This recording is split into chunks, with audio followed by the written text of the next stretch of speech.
جو بے گناہ لوگ شہید ہوئے ان کے لیے مغفرت کی دعا ان کے لیے اور ان کے خاندان عزیز و اقارب لواحقین کے لیے کہ اللہ تعالیٰ انہیں صبر جمیل عطا فرمائے. ان ماؤں کو جن کے بیٹے شہید ہو گئے ان کو اللہ تعالیٰ صبر جمیل عطا فرمائے, اور جو زخمی ہیں انہیں جلد اللہ تعالیٰ صحت یاب کرے, اور جنہوں نے یہ حرکت کی ہے ان کو کیف کردار تک پہنچانے کے لیے ہماری دعا ہے کہ اللہ تعالیٰ ساتھ دے پاکستان کا, اور پاکستان کے لیے دعا ہے کہ پاکستان میں اس قسم کے واقعات کی مکمل طور پہ روک تھام ہو سکے, اور اس کے لیے اللہ تعالیٰ سب کو, جتنے بھی لوگ ہیں پاکستان میں, جتنے بھی اعلیٰ حکام ہیں, ان سب کو ہدایت دے کہ اللہ تعالیٰ وہ صحیح سمت جو ہے اس چیز کے لیے کوشش کر رہے ہیں, مزید اس کو بہتر کرنے کے لیے اور اس چیز کو ختم کرنے کے لیے پاکستانی قوم کا بھرپور ساتھ دے.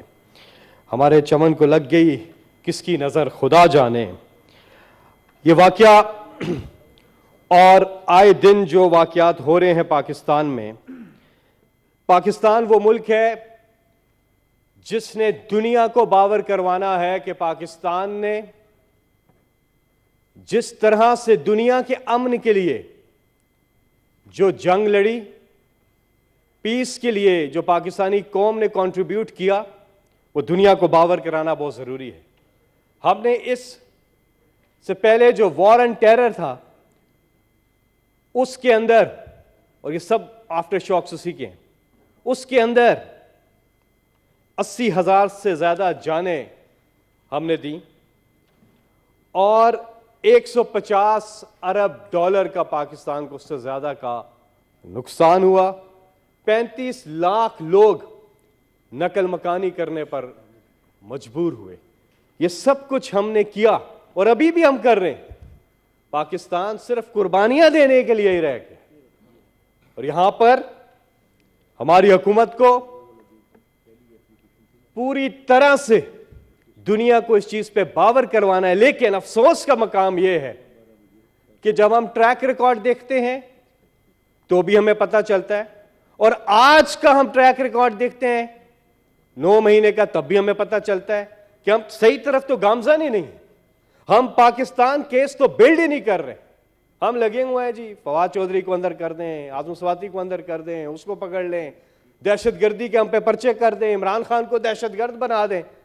بھائی ہمارا فوکس, ہماری ترجیحات ہی غلط ہیں. آپس میں نہیں لڑنا, اپنے دشمن سے مل کے لڑنا ہے.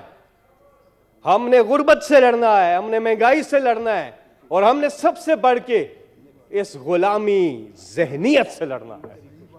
یہ جو غلام قوم ہم بن رہے ہیں, ہم نے اس سے نکلنا ہے. ہمیں آزادی چاہیے, اور وہ آزادی تب ملتی ہے جب آپ آزادی کے لیے کھڑے ہوتے ہیں اور اپنے ملک کی بات کرتے ہیں, اپنے ملک کی قوم کی بات کرتے ہیں. جنرل مشرف کے دور میں 9 سالہ دور میں 10 ڈرون اٹیکس ہوئے تھے. اس کے بعد پیپلز پارٹی اور پی ایم ایل این کی حکومتیں آئیں. ایک طرف 10 ڈرون اٹیکس, اور اب دیکھیے گا کیا ہوتا ہے. جب پیپلز پارٹی اور نون لیگ کی حکومت آئی, ایک کے بعد دوسری 400 ڈرون اٹیکس ہوئے پاکستان میں, اور کوئی آواز نہیں اٹھی, کوئی آواز نہیں اٹھی. پھر عمران خان کی حکومت آتی ہے, ایک ڈرون اٹیک نہیں ہوتا پاکستان میں, ایک ڈرون اٹیک نہیں ہوتا. آپ اپنے ملک کے لیے کھڑے ہوتے ہیں, آپ آنکھوں میں آنکھیں ڈال کے بات کرتے ہیں کہ ہم ایک اللہ اور اللہ کے سوا کسی کو سجدہ نہیں کریں گے. یہ پاکستانی قوم غلام قوم نہیں ہے, یہ ہمیں پوزیشن لینی ہوگی.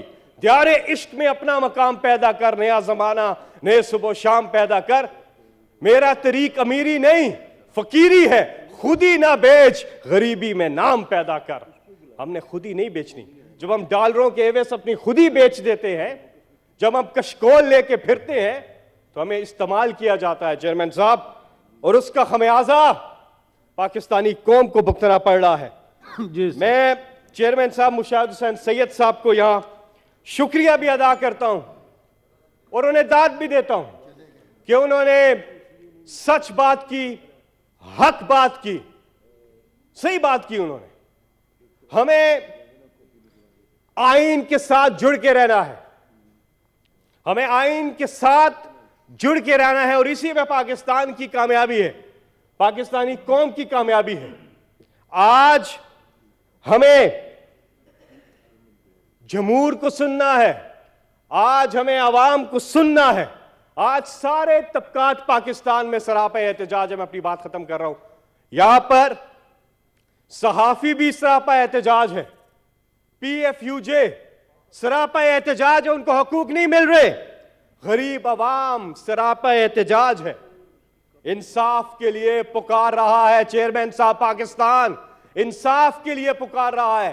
اور اگر انصاف نہیں ملے گا, ہر طبقے کی میں بات کر رہا ہوں, ہر طبقے کی میں بات کر رہا ہوں, اور میں کیسے نہ کروں چیئرمین صاحب, جاتے جاتے ایک بات تو ضرور کروں گا. Thank you sir. نہیں سر, میں جاتے جاتے ایک بات کروں گا. جی شکریہ. Thank you sir. یہ جو پاکستان میں ہوا, سر 2 منٹ دیجیے گا. نہ 2 منٹ کوئی نہیں ہے سر. میں ایک بات سنوں, ایک میں آپ کے سامنے انالیسس رکھتا ہوں. عمران خان جو برسر اقتدار تھے, $100 فی بیرل انٹرنیشنل مارکیٹ میں قیمت تھی تیل کی, آئل کی قیمت, اور یہاں پیٹرول مل رہا تھا کتنے کا, $150 کا, ڈیزل 140 کا. آج اس وقت $100 سے زیادہ تھی, آج $86 قیمت آ گئی ہے نیچے, لیکن یہاں پہ پیٹرول 250 پہ چلا گیا, ڈیزل 262 پہ چلا گیا. یہ کرپشن, نالائکی اور غلامی کی قیمت ہے, یہ غلامی کی قیمت ہے. میں آپ کو بتاؤں, پاکستان کی تاریخ میں یکمشت 35 روپے نہیں بڑھایا گیا. انہوں نے اپنا ہی ریکارڈ توڑا پچھلے دنوں جو 30 روپے بڑھایا تھا. چیئرمین صاحب, یہ اعداد و شمار آپ کے سامنے رکھنے ضروری ہیں, لیکن ایک بات میں کرتا چلوں کہ اگر ہم نے ملک کو ٹھیک کرنا ہے, اور اللہ تعالیٰ سے یہ جاتے جاتے ایک دعا ہے سر, اور یہ دعا ہے کہ کس قدر ٹوٹ رہی ہے میری وحدت مجھ میں, اے میرے وحدتوں والے مجھے یکجا کر دے. یہ جو حالت ہے میری میں نے بنائی ہے مگر, یہ جو حالت ہے میری میں نے بنائی ہے مگر, جیسا تو چاہتا ہے اب مجھے ویسا کر دے. میں مسافر ہوں, 100 رستے مجھے راس آئے ہیں. Thank you sir. میں مسافر ہوں, 100 رستے مجھے راس آئے ہیں, میری منزل کو میرے واسطے رستہ کر دے. Thank you. خون ناحق بہت پی چکی یہ زمین, اب کوئی دن میں یہ خون اگلنے کو ہے. ختم ہو جائے گی یہ تماشا گری, وقت پلٹے گا روزے جزا کی طرح. یہ جو پشاور میں تازہ لہو ہے بہا, ایک قیامت کرے گا فلک پر بپا. غم کی سلمناک گھڑی میں بول سانحہ پشاور میں شہید ہونے والوں کے لواحقین کے ساتھ ہے.